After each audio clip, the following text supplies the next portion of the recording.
नमस्कार, स्वागत है सभी मित्रों का मेरे YouTube चैनल गगनक्षेत्रblogspot.com पर। दोस्तों, जैसे कि आप सब जानते हैं, श्राद्ध पक्ष चल रहा है, पितृपक्ष 2020। और पितृपक्ष श्रृंखला में आज के वीडियो में मैं बात करूंगा पितृपक्ष में कौवों को भोजन क्यों कराया जाता है, उसका महत्व क्या है। दोस्तों, शुरुआत करने के पहले आपसे मेरी प्रार्थना है, चैनल को सब्सक्राइब करना, शेयर करना, लाइक करना और वीडियो को अंत तक देखना। और आपको कोई भी सवाल हो तो ज़रूर कमेंट बॉक्स में लिखना। दोस्तों, मेरा चैनल है गगनक्षेत्रblogspot.com, आज भी बोल रहा हूँ मैं। तो शुरुआत करता हूँ पितृपक्ष में कौवों को भोजन कराने का महत्व। हिंदू धर्म में पितृपक्ष का काफ़ी महत्व होता है। इस साल पितृपक्ष में पितरों का श्राद्ध और तर्पण किया जाता है। इसके साथ ही इस दिन कौवे को भी भोजन कराया जाता है। इस दिन कौवे को भोजन कराना काफ़ी महत्वपूर्ण माना जाता है। शास्त्रों में, ग्रंथों में बताया गया कि पितृपक्ष में पितरों का श्राद्ध और तर्पण करना जरूरी माना जाता है। यदि कोई व्यक्ति ऐसा नहीं करता तो उसे पितरों का श्राप लगता है। लेकिन शास्त्रों के अनुसार श्राद्ध करने के बाद जितना ज़रूरी भांजे और ब्राह्मण को भोजन कराना होता है, उतना ही ज़रूरी कौवों को भोजन कराना भी होता है। माना जाता है कि कौवे इस समय में, यानी कि श्राद्ध पक्ष में, हमारे पितरों के रूप धारण करके पृथ्वी पर उपस्थित रहते हैं। इसके पीछे पौराणिक कथा है दोस्तों। वो कथा इस प्रकार है।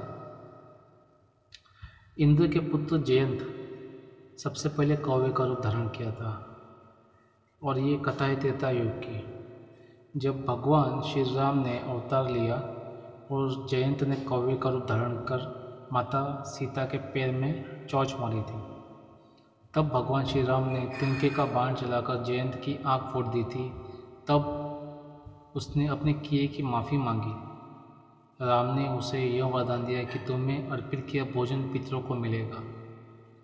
तब से श्राद्ध में कौवों को भोजन कराने की परंपरा चली आ रही है।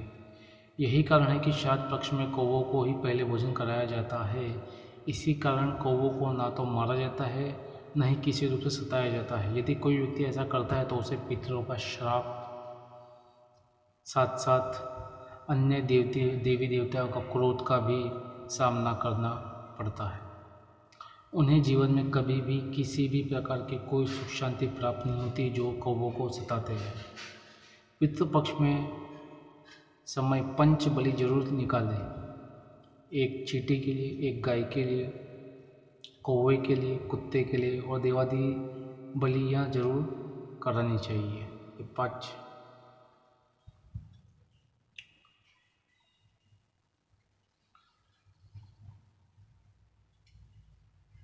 जैसे कि आप जानते ही हैं,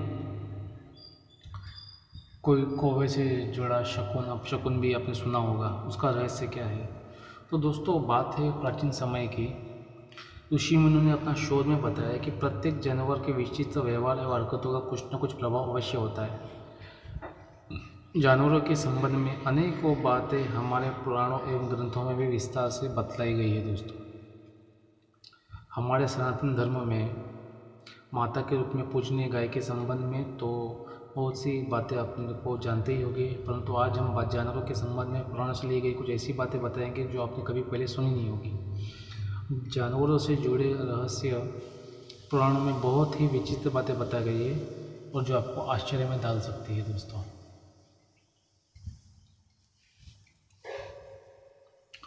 कौवे का रहस्य। कौवे का संबंध में पुराण में जो बात बतलाई गई है वो ये है कि अतिथि आगमन के सूचक होता है। वो पितरों का आश्रम स्थल माना। धर्म ग्रंथ की कथा के अनुसार इस पक्षी ने देवता और राक्षसों के द्वारा समुद्र मंथन से प्राप्त अमृत को चख लिया था। यही कारण है कि कौवों को कभी भी स्वाभाविक मृत्यु नहीं होती है। यह पक्षी कभी किसी बीमारी अथवा अपनी वृद्धावस्था के कारण मृत्यु को प्राप्त नहीं होता। इसकी मृत्यु आकस्मिक होती है दोस्तों।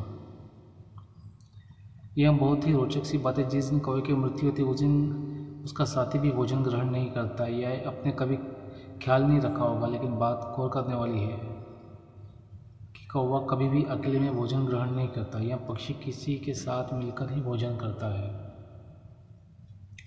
कौवों की लंबाई 20 इंच होती है तथा यह गहरे काले रंग के पक्षी होते हैं जिनमें नर और मादा दोनों एक समान दिखाई देते हैं। ये बगैर थके मीलों उड़ सकते हैं। कौवे के बारे में पुराणों में बतलाया गया कि किसी भविष्य में होने वाली घटना का आभास इन्हें पूर्व ही हो जाता है। पितरों का आशीर्वाद श्राद्ध पक्ष में कौवे का महत्व बहुत ही अधिक माना गया है। इस पक्ष में यदि कोई भी व्यक्ति कौवे को भोजन कराता है तो वह भोजन कौवे के माध्यम से उसके पितृ ग्रहण करते हैं। शास्त्रों में यह बात स्पष्ट बतला गई है कि कोई भी क्षमतावान आत्मा कौवे के शरीर में विचरण कर सकती है। भादों महीने 16 दिन कौवे हर घर की छत का मेहमान बनता है और ये 16 दिन श्राद्ध पक्ष के दिन माने जाते हैं और एवं पीपल के पितृ प्रतीक माना जाता है। इन दिन कौवों को खाना खिलाकर पीपल को पानी पिलाकर पितरों को तृप्त किया जा सकता है। दोस्तों मेरी छत पर भी रोज़ कौवे सुबह सुबह आगमन आ जाते हैं। हर रोज़ होता है ये मेरे यहाँ श्राद्ध पक्ष में। अब कुछ बात करते हैं कि शुभ और अपशुकन। यदि आप शनिदेव को प्रसन्न करना चाहते हैं, आपकी साढ़े चल रही है तो कौवों को भोजन करवाइए, पहला उपाय। दूसरा, यदि आपके मुंडे पर कोई कौवा बोले तो मेहमान आना समझ जाइए। तीसरा, यदि कौवा घर की उत्तर दिशा से बोले तो समझिए जल्द ही आप पर लक्ष्मी की कृपा होने वाली है। पश्चिम दिशा से बोले तो घर में मेहमान आते हैं। पूर्व में बोले तो शुभ समाचार आते हैं। दक्षिण दिशा से बोले तो बुरा समाचार समझिए। कौवे का भोजन कराने से अनिष्ट व शत्रु का नाश होता है दोस्तों। तो दोस्तों उम्मीद करता हूँ आपको आज का वीडियो पसंद आया होगा। इसको शेयर करना, लाइक करना, सब्सक्राइब करना। जाने अनजाने कुछ भूल चुक हो तो माफ़ कर देना। ग्रह नक्षत्र blogspot.com पर फिर से स्वागत करता हूँ।